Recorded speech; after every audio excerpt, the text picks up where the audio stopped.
Welcome, welcome, welcome to Health Issues. I'm your host, Chris Sylvain, and we really have a great show for you, but it's a very, very serious show. We really want you to listen as well as you can. It affects every family in one way or another, some kind of way. What we have here is Miss Mary Claire Landry, social worker, MBA. She's the executive director of New Orleans Family Justice Center. We're here to talk about domestic violence and the whole cohort, everything that kind of goes together. Welcome. How are you? Thank you. Excellent. Thank you. We're excited to have you here. Tell us, give us kind of the background of. Well, the Family Justice Center is a one-stop center for victims who are in trauma and in crisis, and we want to make it very easy for them to be able to access services. So the idea of the model is to have as many service providers on site in the same location, so that if someone's coming in and they need civil legal services, or they need to talk to a police officer, or they need to talk to someone about their criminal case, or they need to see a counselor, or they need to get emergency housing because they're not safe in the home that they're in. Everything can be handled in one location, very easy, because what we have found with survivors of domestic violence or sexual assault is if they come in for services and they are just desperate, and you give them a piece of paper with 20 agencies and numbers on it, they're not going to make it past the first one. So, our goal is to really connect them as quickly and as effectively to services, and we have found that this model has just been outstanding in having all these partners on site working together with one mission to really provide safety and services to victims. Okay, so let's let's look at an example. A woman. First, let's define domestic violence. Right. Domestic violence is what we consider a situation where someone's freedom has been taken away, usually by a loved one or a partner, someone that they're intimately involved in. It usually happens in the household. We've normally considered it a family matter because it's in the house and not on the streets. Right. But it is any kind of power and control situation over another person. So it could be physical abuse where there's actual violence perpetrated on a victim physically, or it can be emotionally. It could be, or it could be financial. It could be taking away their job. It could be stalking them on their job so that they get fired. It could be isolating them from their family members because the person wants to have total control and not have the person be influenced. So the whole idea is that they really want to maintain control over the other person's freedom. And so that's how we define domestic violence. Dating violence, the same thing. We see some of the same, even though it may not necessarily be an intimate partner, but anytime you have any kind of relationship where the dating partner is saying, well, this is how you should dress, this is who you can see, this is, where you can go, and starts to restrict the other person's freedom. We try to alert young people that that's not healthy. Or if they're stalking them with 1,000 emails, right, wanting to know where are you and right, what are you doing and who are you with, and right, that kind of obsession, and that's not a healthy relationship. So we really try to focus on what a mutually equal, healthy relationship is. And what that means is that there's, healthy give and take, and that nobody's restricting anybody's freedom, and that, it's a relationship that brings joy and not fear or sadness. Okay, now, so broad definition. So it's power and control. Power and control is at the base of it. Really. The base of it is power and control. Right. So all relationships, there are various challenges within any normal, healthy relationship. At Absolutely. what point does it become illegal? Well, let me say, if I can interrupt, before it becomes illegal, when it becomes where society should say this is not healthy for this to happen at this point, even well, if I it's can not tell you legally, the definition in terms of making it a criminal assault is usually physical violence. So in order for the prosecutor to really accept a case, typically, you know, you would have some kind of physical assault related to that. Normally what we like to see, it's difficult in the criminal justice system because, you know, this is a behavior over time. This is a cycle of behavior. And so it can escalate and it can de-escalate. And so one incident at any given time may not on its face look very serious, but when you take it in consideration of everything else that's happening in the relationship, it can be a very serious situation. And so, you know, the legal definition, and so what we try to do is help the criminal justice system develop that behavior, that trend of behavior, so that we can see what's happening to the relationship over time. Stalking is a very different situation, so that may not involve physical violence, but if someone's coming to your home, putting messages, or, you know, scratching your car, or letting out the air in your tires, very definitely sending you messages that you know who it is, but it's not something that necessarily the police can prove. So it gets very complicated in terms of what is really a legal definition and what can be prosecuted in the courts. Which is true, you know what I mean? It's, you know, the old thing is I'll beat you up, but I won't leave any marks on you, Exactly. to the point where I'll use psychological manipulation, That's exactly but I won't right. actually have to hit you, but it could be a whole lot worse. Again, I'm withdrawing food, clothing, I'm withdrawing money, whatever it is. I'm creating an issue of power and control that a dog we wouldn't even want a dog to live like that. That's exactly right, and you know, perpetrators, you know, when we started this in the early 70s and 80s, when we started making it a criminal offense, you know, perpetrators got very smart about this, so that they got very aware that, you know, if I just don't put marks where it's visible, so you don't necessarily have a black eye, but, you know, there may have been something around the stomach or around the breast, or, you know, somewhere where not necessarily the police are going to, you know, look. And oftentimes we also see something that's a very high risk factor is strangulation. And oftentimes we will see that there's no marks left immediately after the situation. So by the time the police get there may not be any marks from the strangulation. But when she comes in a day or 2 or 3 days later, you can definitely see some of the marks around the neck. You can see the bruising. You can see some of the effects that start to show up. And so we document that. We do supplemental reports with the police so that we can capture that. So again, it's really important that we get the survivor in, you know, through a whole series of days, so that we can really document some of that evidence that may not have been very evident on the scene when the police officer went to the home. Let's talk about the woman. Obviously, the perpetrators are, we were talking about before, obviously 90–95% or whatever men, and whatever women that are perpetrators, that's a rarity, and there's usually some confounding factors. Would it be the same? We've heard that. Yes, I mean it's varied across the country. I mean there's different thoughts about what the percentage of male and female. We do know that approximately 10% of the people that we see at the Family Justice Center are males.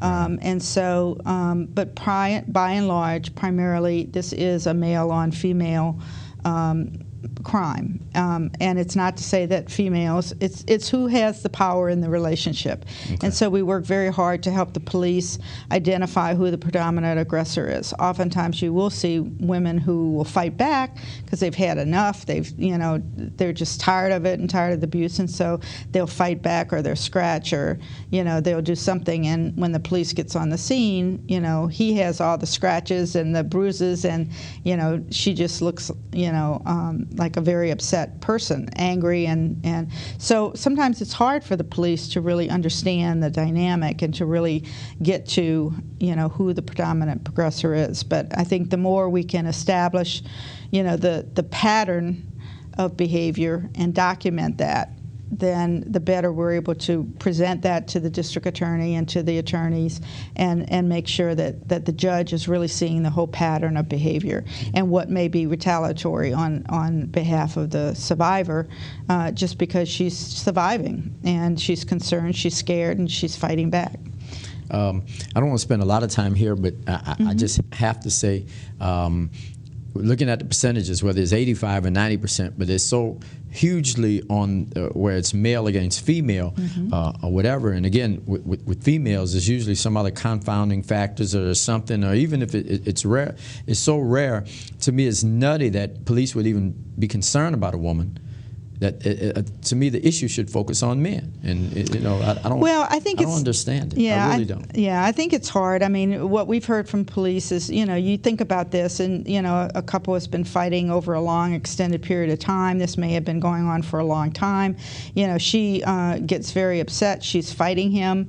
She's scared. He may have been threatening to kill her or her kids or her family members, and so she's retaliating back. And she's been, when he gets on the scene, he's very calm and collected, and she's hysterical because she knows what's been going on. And so what the police see is this hysterical woman, and then this very calm, controlled man saying, "Oh, well, officer, she has mental health issues," and and so again, I think it's a very difficult and takes a lot of skilled assessment on the scene. A lot of times it does involve involving the children. That's what we use the Child Advocacy Center for. Oftentimes, if we know the children have witnessed the domestic violence, oftentimes, we can help get some of the picture, because I think when the police officers hear the children describe what was going on, we had some children in the center a few weeks ago, and the children watched him load a gun and, put it in the mouth of their mother, and then went down to each child and threatened to blow their heads off. Well, hearing that coming out of the mom's mouth is one thing, but when you hear, an 8-year-old or a 6-year-old or a 10-year-old talk about what that felt like and how it was described, I think it's quite a different story. And so we're able to really capture, some of the horror and some of the intimidation that some of these children are exposed to and some of these women are exposed to. I guess the reason to make the point is that if women can't feel protected when it's literally a man's issue, and for women to be scared that they'll be arrested, because we've had cases where women were arrested, sat in jail for a week, when it was always a man's fault, and for police to have any legal, to me it's nuts. It's creating the issue for women so they don't call the police, because the policeman is trying to ask who did it. This is nuts. Yeah. Let's deal with the man. If we happen to find out later it's the woman, let's still deal with the man.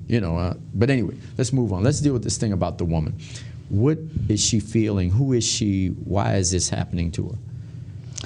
Well, I think there are lots of different reasons. I mean, I think, all women go into relationships with someone that they love, and they think that, and again, oftentimes these men are very, very manipulative, and so they think that, or they convince the woman that, if you just did it this way, making it feel like her fault.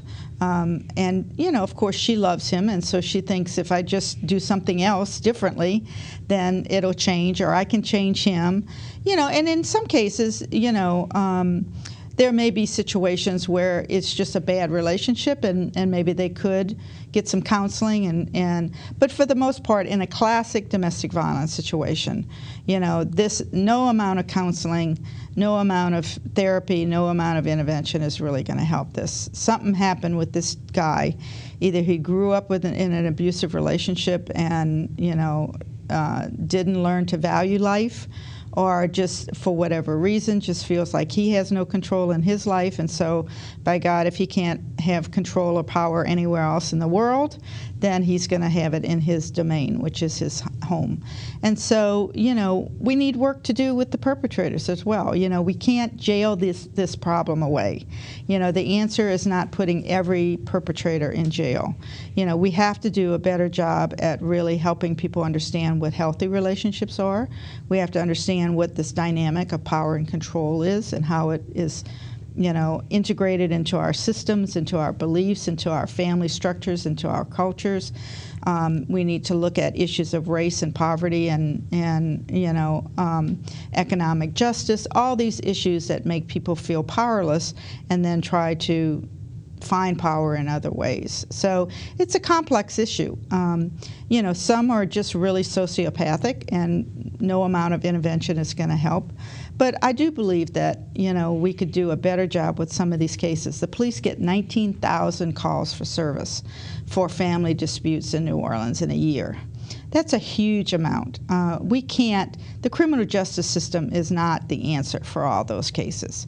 Many of these cases are just families that are struggling and families that feel very disempowered in our community.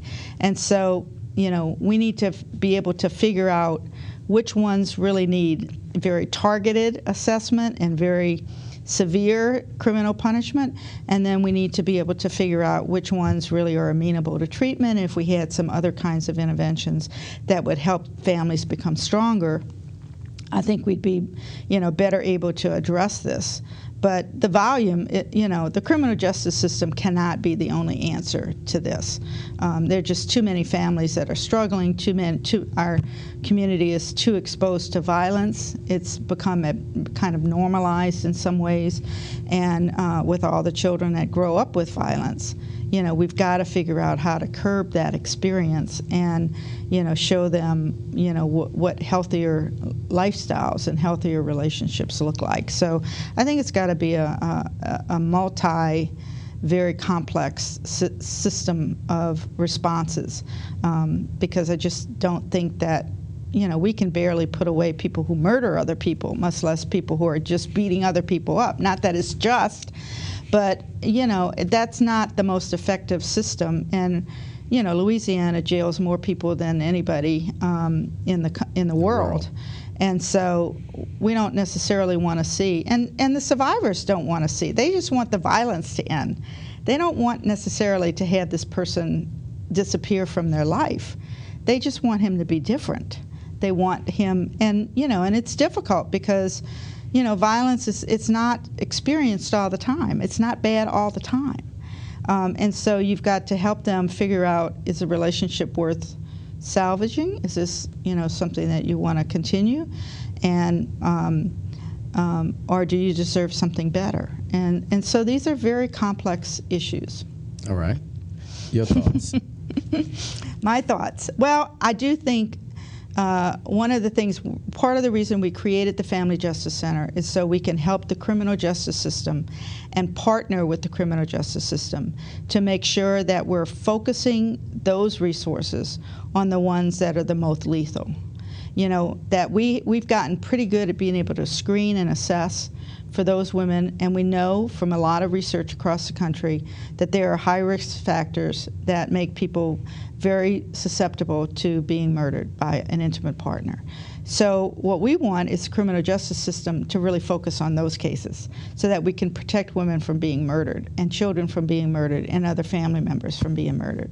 So, rather than them focus on 15,000 cases that are going to be misdemeanor cases and probably, could be a first-time offense.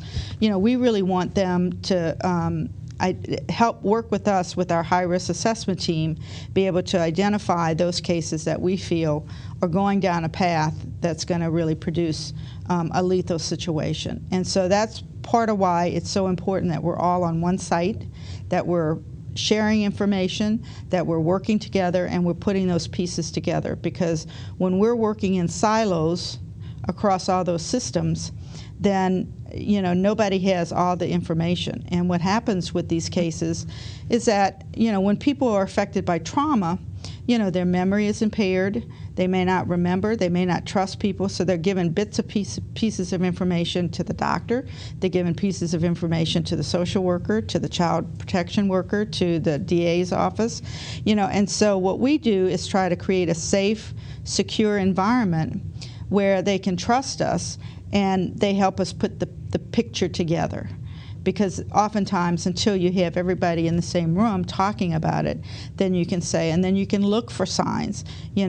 Strangulation is a huge risk factor. If he's put his hands around your neck, or he has choked you. Many of the survivors talk about choking, which they don't take as seriously as strangulation. So, if there's guns in the house, if he's made a threat. I mean, many times in situations where we see someone who is murdered, oftentimes when we talk to the family members, they'll say, well, she said he threatened to kill them all the time, but we just never believed him. We never thought he was capable of that. And what we do know is oftentimes in those situations when they make that threat, they may very well, perpetrate it. So, when you put all those risk assessments together, and we do a lethality screening, and so we ask very pertinent questions so that we can see how much violence she's been exposed to and help her, put that picture together, because oftentimes she's either, in denial, because if she really thought about how much danger she was in, she might not get out of bed in the morning, and it's a survival technique for her to be able to get through the day and continue to function. So we help her put together calendars of events so that she can begin to see what she herself is experiencing, and then she can begin to be empowered to make a decision about what's the next step for her. A lot of people say, oh yeah, I would just leave. Well, that's very difficult when you're in this situation to just pick up and leave and start your life over again. It's just not that easy. Let's talk about the 15,000, power and control. The ones slapped, beat, choked, not yet lethal. Like I said, misdemeanor cases, and you're saying that the criminal justice system is not the answer. I'm like, somebody's going to beat my daughter, you're going to jail. You know what I mean? This is like, we need the criminal justice system, give them the death penalty, whatever. The thing of it is, though, is that, so you're saying that the criminal justice system should not be the answer, and to me, divorce should be the answer. He needs to go to jail. I mean, if he does it once, it's a pattern. How is he going to just stop all of a sudden? If that's his way of operating, he's just exposed himself. So help me understand, you know what I mean? Well, I think, what we know for sure is that where we're best in responding is if the punishment is very swift, if it's consistent, and it's constant. So if you think about the criminal justice system, if it happens on a Monday, and, how long does, they got to get the police report, then it has to get to the DA, so, I mean, it may be, especially for a serious case, it could be a year before that case is, before a judge. And so in a misdemeanor case, we're doing a pretty good job in municipal court. They're reviewing these cases, and they're, but oftentimes what you have is the person pleads out and says, oh yeah, I'm guilty, because he doesn't want to go to jail. And, there's a protection order issued, but more than likely they're going to make up because she needs him to support the children, And so it's just not always the most effective system, because it's not immediate. It's not, there's not enough resources in municipal court to follow up on these cases, to make sure, that the person is really staying away.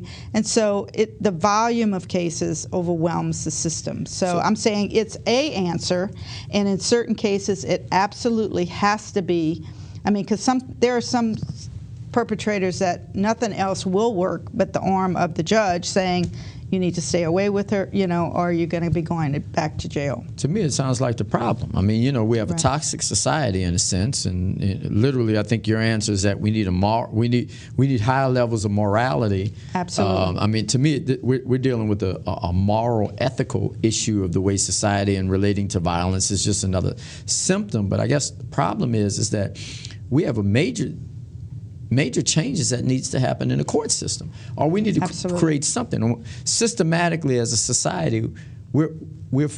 These women are not being protected, so they're being beat, and basically the society is saying, hey, we don't really have an answer for you. You just keep on being beat, and we'll band-aid you over here at the Family Justice Center, but for the most part, we can't help you if you get divorced. We can't financially support you for too long. There's no Section 8 housing. Right. It's very difficult for them to move out and start, on their own, and it is very complex. I mean, oftentimes you will see, these women have, people who have been exposed to chronic trauma. I mean, they end up self-medicating. They're on mental health. They have mental health issues. They have substance abuse. Sex workers. I mean, they become very vulnerable. And so, the rehabilitation for some of these women is pretty severe. You said that those women being vulnerable, you mentioned earlier, what percentage have been abused as a child many times? We see a very high number. Many of the women, I would say it could be anywhere from 80 to 90%. I mean, when we do, trauma histories on these women, many of them report, childhood abuse, childhood neglect, substance abuse, sexual childhood abuse. So, I mean, these are women that have had multiple traumas over life. Let me ask you this. Is it 90% of the women that are abused, we can go back and look in their history and see childhood abuse? So it's really just that many. You're talking about 15,000, 18,000. So that's, well, the ones we see. We see about 1,500 survivors a year. Right. So we're not seeing, there's but many, that's a many. Good sample size of the population. It's a very good, right. In fact, and we don't see a lot of women. This is an issue that goes across all socioeconomic classes. However, people who have resources go to their private attorneys, or they go through private therapists, or they don't normally come to us because they have other resources. So you get the poor, but those with cash, right. They go someplace else. Exactly. But still, it probably is a decent cohort, because we just heard that child sexual abuse is not limited based upon income. Mm-hmm. We have a moral issue in society. So what you're saying is that we can't jail it away, so society has to move more to a moral stance. That's what I hear ringing throughout your whole message. Absolutely. I mean, we just have to help people understand that this is not how, healthy relationships don't, someone should not be killed or hurt by someone who supposedly loves you. And if that's what the relationship is, we have to either teach people how to love one another better, or we need to say, this is not acceptable in our society, that we allow this kind of violence to occur. And, for so long, as I mentioned earlier, it wasn't until the 70s that we even criminalized beating your wife. I mean, you could go out in the street and beat somebody to a pulp, and you'd be arrested and convicted of, major battery. But you could do the same exact thing in your home, and it was not a criminal offense. So, this is a relatively recent, 30 years, 40 years, that we've criminalized these activities, because we've always thought that, the home is private, and what happens in the home is between the people who live in the home. But, we've now worked very hard to say no, that this is not acceptable. We will not tolerate that in our country. Hey, time is up. To the people that are here, we have a moral issue. We have the violence going on. People may not want to talk about it. We have to deal with morality. We have to deal with truth. We have to deal with justice. It's about the men being perpetrators. The women we have to fight for. I don't care what anybody says. Do what we have to do. Thank you. Appreciate you.